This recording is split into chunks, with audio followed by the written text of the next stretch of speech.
Syria में Israel के कब्जे की तैयारी के बीच नेतन्याहू का अगला मूव क्या होने वाला है? क्या ईरान पर कब्जा करने की तैयारी इजराइल कर रहा है? क्या न्यूक्लियर स्ट्राइक करेगा नेतन्याहू?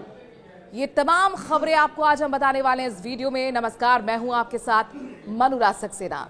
सीरिया में इजराइल के भीषण हमलों के बीच रक्षा मंत्री इजराइल के काज ने ऐलान कर दिया है कि सर्दियों के मौसम में इजराइल डिफेंस फोर्स हार्मोन पहाड़ी पर डटी रहेगी।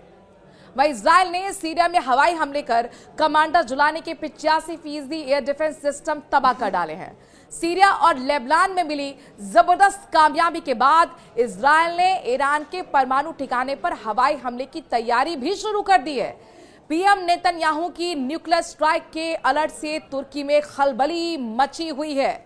मिडिल ईस्ट में ईरान के तमाम प्रॉक्सी गुटों को ठिकाने लगाने के बाद अब इजराइल अपने सबसे बड़े दुश्मन ईरान को निपटाने की तैयारी कर रहा है।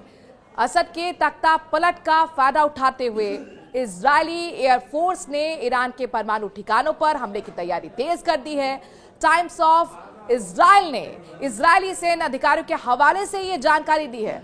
रिपोर्ट के मुताबिक इजरायली अधिकारी तेहरान के प्रॉक्सी गुटों के कमजोर होने और सीरिया में असद शासन के पतन को एक रणनीतिक अवसर का तौर मान रहे हैं। इजरायली सैन्य अधिकारियों ने बताया है कि मिडिल ईस्ट में तेहरान के प्रॉक्सी गुटों के कमजोर होने और सीरिया में असद शासन के पतन के बाद इजरायली वायुसेना ईरान की न्यूक्लियर फैसिलिटी के खिलाफ संभावित हमलों के लिए अपनी तैयारी और तेज कर चुकी है। आईडीएफ का मानना है कि अलग थलग पड़ा हुआ ईरान अपने परमाणु कार्यक्रम को और आगे बढ़ा सकता है। इजरायली सेना का मानना है कि ईरान के परमाणु ठिकानों पर हमले का मुफीद समय है। हालांकि ईरान ने हमेशा परमाणु हथियार बनाने की बात से इनकार किया है और कहा है कि उसका अंतरिक्ष कार्यक्रम और परमाणु गतिविधियां पूरी तरह से नागरिक उद्देश्यों के लिए है। वहीं अमेरिकी खुफिया एजेंसियों और आईएईए का कहना है कि ईरान के पास 2003 तक एक संगठित सैन्य परमाणु कार्यक्रम था और उसने नागरिक जरूरतों से परे अपने परमाणु कार्यक्रम को विकसित करना जारी रखा। इजराइल ये तर्क देता है कि ईरान ने कभी भी अपने परमाणु हथियार कार्यक्रम को वास्तव में छोड़ा नहीं और इसके कई परमाणु स्थल भारी किलेबंद पहाड़ों के बीच दबे हुए हैं। अब देखिए, ईरान और इजराइल के बीच तनाव लंबे समय से जारी रहा है, ये सब जानते हैं। पिछले एक साल से तो दोनों देश एक दूसरे को सीधे तौर पर कई बार टारगेट कर चुके हैं। अभी हाल ही में अप्रैल में ईरान ने सीरिया में ईरानी दूतावास के करीब हुए हमले के जवाब में मिसाइल दागी थी, तो इजराइल ने भी पलटवार किया था। इसके बाद अक्टूबर में ही ईरान ने इजराइल पर 180 बैलिस्टिक मिसाइल से हमला किया था, जिसने पहले की तुलना में इजराइल को ज्यादा नुकसान पहुंचाया था। वहीं दूसरी ओर 26 अक्टूबर को इजराइल ने इस हमले का बदला लिया और ईरान के कई सैन्य और रणनीतिक ठिकानों को निशाना बनाया। इजरायली सेना चीफ ने इस हमले के बाद ही ईरान को चेतावनी दी थी कि अगर कार्रवाई आगे होती है तो उन ठिकानों को निशाना बनाया जाएगा जो 26 अक्टूबर के हमले में जानबूझकर यहूदी सेना ने छोड़ दिया है। हालांकि इजराइल इस हमले के दौरान भी ईरान के न्यूक्लियर ठिकानों पर हमला करना चाहता था, लेकिन तब उसे अमेरिकी राष्ट्रपति जो बाइडेन का साथ नहीं मिला था। अब जबकि अमेरिका में सत्ता परिवर्तन हो चुका है और ट्रंप की वापसी हो गई है, तो ट्रंप शासन संभालने वाले हैं और ऐसे में इजरायली पूरी तरह से बेखौफ होकर ईरान के खिलाफ ठोस रणनीति बना रहा है। उधर ईरान भी कई बार धमकी दे चुका है कि वो यहूदी शासन के खिलाफ पहले की तुलना में और भी बड़ी कार्रवाई कर सकता है।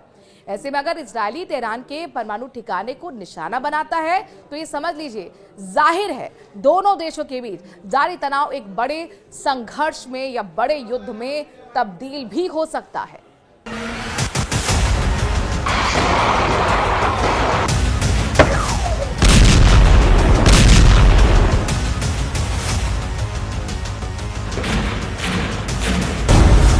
कमांडर जुलानी की एयरफोर्स खल्लास।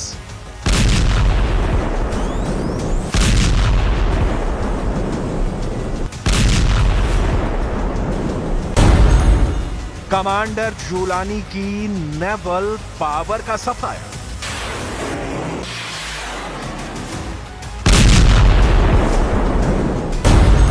कमांडर जुलानी की ग्राउंड फोर्स 85% क्लीन।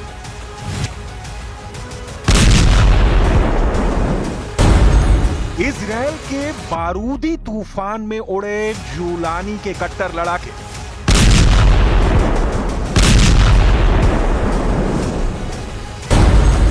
जूलानी के बाद खामेनेई पर हमला, दहल गए एटमी अड्डे। सीरिया को इजराइल से दुश्मनी की भारी कीमत चुकानी पड़ रही है। कमांडर जूलानी, एर्दोआन और ईरान को भी ये दुश्मनी बहुत महंगी पड़ने लगी है।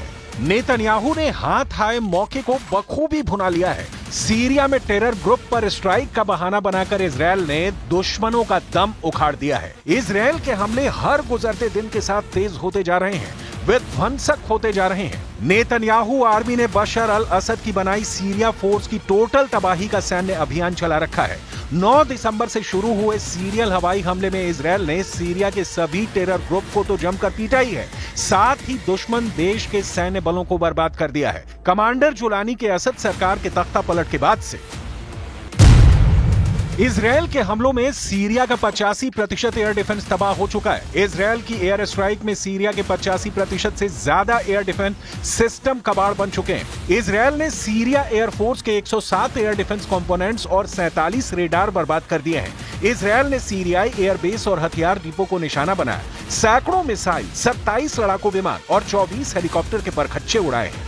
इजराइल ने सीरिया के लटाविया में नौसैनिक ठिकानों को भी निशाना बनाया, जिसमें सीरिया के 15 नौसैनिक जहाज तबाह हो गए। हमलों में इजराइल ने 1800 से ज्यादा हथियारों का इस्तेमाल किया। इजराइल ने सीरिया में अब तक कुल 480 ठिकाने पर बमबारी की है। חמינאי, מנהיג איראן, האשים היום את ישראל בכך שהיא הביאה לנפילת אסד בסוריה. כדאי שיאשים את עצמו על כך שלקח מאות מיליארדי דולרים מכספו של העם האיראני והשקיע אותם בסוריה, בלבנון ובעזה כדי לבנות את זרועות התמנון שהוא עומד בראשם ולנסות להכריע את מדינת ישראל.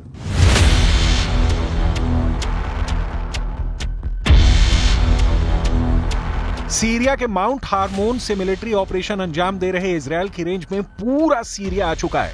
इजराइल डिफेंस फोर्स बिना किसी परेशानी के दुश्मनों के अड्डे पर कहर बनकर टूट पड़ी है। सीरिया के नक्शे पर इजराइल की मौजूदगी कितनी है और उसकी मार कितनी भयानक है, इसे समझिए।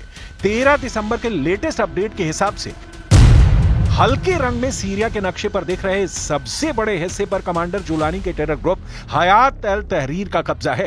9 दिसंबर तक इस हिस्से पर बशर अल असद की हुकूमत चल रही थी। पीले रंग में घिरा इलाका वो है जहां कुर्द लड़ाकों का दबदबा है। कुर्दों की सीरियन डेमोक्रेटिक फोर्स यहां कब्जा जमाए हुए है। फिरोजी रंग में दिख रहे इलाके पर तुर्की के समर्थक सीरियन फोर्स ने कब्जा जमा रखा है।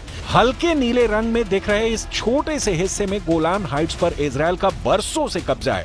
वहीं गाढ़े नीले रंग में दिख रहे इलाके को इजराइल ने 10 दिसंबर को कब्जे में लिया है।